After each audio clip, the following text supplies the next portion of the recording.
అందరికీ నమస్కారం. నేను మీ Ashok Kumar. Welcome to our channel. సీదా విషయానికి వస్తే జమిలీ ఎన్నికలు ఇప్పుడు దేశ రాజకీయ చరిత్రలో ఎన్నడూ లేని విధంగా అంబేద్కర్ రాసిన రాజ్యాంగాన్ని కూడా చంపపెట్టు అనిపించే విధంగా ఈ యొక్క జమిలీ ఎన్నికలు అనేది అందరి ముందు కళ్ళ ముందు కనిపిస్తూ ఉన్నాయి.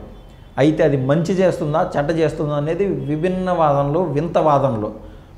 ఒకటి మంచి చేస్తుందనే దానికి నేనేం చెప్తానంటే, మన నియోజకవర్గంలో ఒక ఎమ్మెల్యే అంటూ పోటీ చేస్తాడు, అదే టైంలో ఒక ఎంపీ అంటూ పోటీ చేస్తాడు. ఇన్ కేస్ జమిలీ ఎన్నికలు దేశవ్యాప్తంగా ఒకేసారి వచ్చినట్లయితే ఇతను ఎంపీ ఎంతైతే ఖర్చు పెడతాడో, ఎమ్మెల్యే ఎంతైతే ఖర్చు పెడతాడో విడివిడిగా పోటీ చేస్తే దాదాపు అదే మొత్తం ఉంటుంది. ఒక నియోజకవర్గాన్ని దాదాపు 3 కోట్లు 4 కోట్లు ఒక లెక్క పత్రం లేకుండా 6 కోట్లు 7 కోట్లుగా ఖర్చు పెడతాడు. ఎవడు? ఒక ఎమ్మెల్యే స్థాయి అతను. కొన్ని నియోజకవర్గాలు అయితే 50 కోట్లు, కొన్ని నియోజకవర్గాలు ఆవరేజ్గా 18 కోట్లు ఈ రేంజ్లో ఖర్చు పెడతా ఉంటాడు. అదే టైం కానీ వాళ్ళకి ఇచ్చినటువంటి నార్మ్స్ ఎలక్షన్ కమిషన్ ఎంతంటే, మీరు కేవలం 25 లక్షలు ఖర్చు పెట్టచ్చు లేదా 50 లక్షలు ఖర్చు పెట్టచ్చు అని నార్మ్స్ ఉంటాయి ఎలక్షన్ కమిషన్ ప్రకారం. దాని ప్రకారం ఎవరూ ఫాలో అవ్వట్లే. అది వాస్తవం ఉన్నదన్నట్టు చెప్పుకోవాలా. కానీ ఈ జమిలీ ఎన్నికల వల్ల అదే టైంలో ఎంపీ కూడా పోటీ చేస్తే సేమ్ సింగిల్ పార్టీ నుంచి వాళ్ళు పోటీ చేసింటారు కాబట్టి, విడివిడిగా సింగిల్ పార్టీ నుంచి పోటీ చేసింటారు కాబట్టి మనం ఎవరు సగటు ఓటు వేసే సగటు ఓటు వేసే ఒక అతను 500 1000 తీసుకుంటాడు. ఆ షేరింగ్ ఎవరు? ఎంపీ ఎమ్మెల్యే ఇద్దరు కలిసి ఇవ్వగలుగుతారు. సో బర్డన్ అంటూ తగ్గుతుంది, ఖర్చు పెట్టే ఒక క్యాపిటల్ అనేది వాళ్ళకంటూ తగ్గుతుంది. ఇఫ్ ఇన్ కేస్ సపరేట్ చేశాను అనుకో, నేనే ఒక ఎమ్మెల్యేగా పోటీ చేస్తున్నాను, ఒక 70 కోట్లు నేను ఖర్చు పెట్టాను అనుకో, నాకు అది వెనక్కు ఏ విధంగా రావాలా? ఇఫ్ ఇన్ కేస్ నేను ఓడిపోతే నా కర్మ అది అసలు నేను జమ కూడా చేసుకోలేను. అదే తరుణంలో నేను కనుక గెలిచాను అనుకో, ప్రభుత్వం నాదే ఉంది కాబట్టి దాన్ని ఏ విధంగా నేను ఖర్చు పెట్టిన 70 కోట్లు లాగాల. 70 కోట్లు అంటే నేనేమన్నా ఏది దారదత్తం ఏం చేయలేదు కదా. 70 కోట్లు నేను బిజినెస్ చేయాలి. 70 కోట్లకి ఇంకొక 140 కోట్లు అంటే కనీసం అంతకు 200 నేను సంపాదించుకోవాలని అనే ఒక ధ్యాస నాకు కూడా ఉంటుంది. అంటే ఈ యొక్క వ్యవస్థ ఆ విధంగా తయారైపోయింది. అందులో భాగంగా ఎంపీ ఎమ్మెల్యే ఒకసారిగా పోటీ చేస్తే ఆ యొక్క ఖర్చు తగ్గుతుంది, అవినీతి అనేది కొంచెం తగ్గుతుంది. ఈ యొక్క జమిలీ ఎన్నికల యొక్క ముఖ్య ఉద్దేశంలో ఇదొక కీలకమైన పాయింట్. అదేవిధంగా దేశవ్యాప్తంగా ఒకేసారి జరగడం వల్ల ఎన్నికల ఖర్చు యొక్క నిర్వహణ 5000 కోట్లు ఖర్చు పడుతుంది దేశవ్యాప్తంగా ఎంపీ ఎలక్షన్స్కి ఖర్చు పెట్టాలంటే. సో ఎమ్మెల్యే ఎలక్షన్స్ అన్నీ కానీ ఒకేసారి కన్నా తెస్తే మొత్తం దేశవ్యాప్తంగా అయితే మహా అంటే 10,000 కోట్లు అవుతుంది. దేశానికి బడ్జెట్ చాలా ఫ్రీ అవుతుందని. ఇప్పుడు కానీ ప్రస్తుత దేశానికి ఉన్నటువంటి బడ్జెట్ 48 లక్షల కోట్లు లేదా 49 లక్షల కోట్ల మేర బడ్జెట్ ఉంది.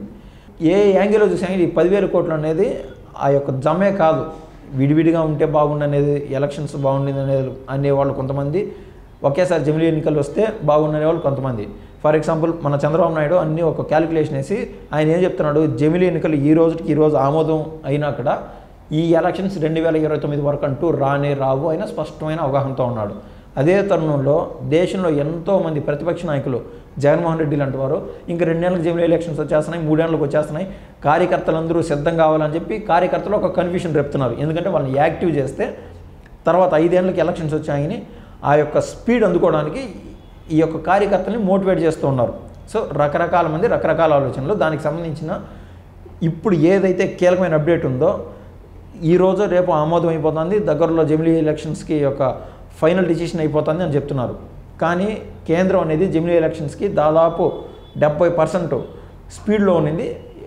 అయితే కేంద్ర క్యాబినెట్కి ఈ యొక్క డిస్కషన్ లేక ఈ జమిలీ ఎలక్షన్స్ అనేది రాలా.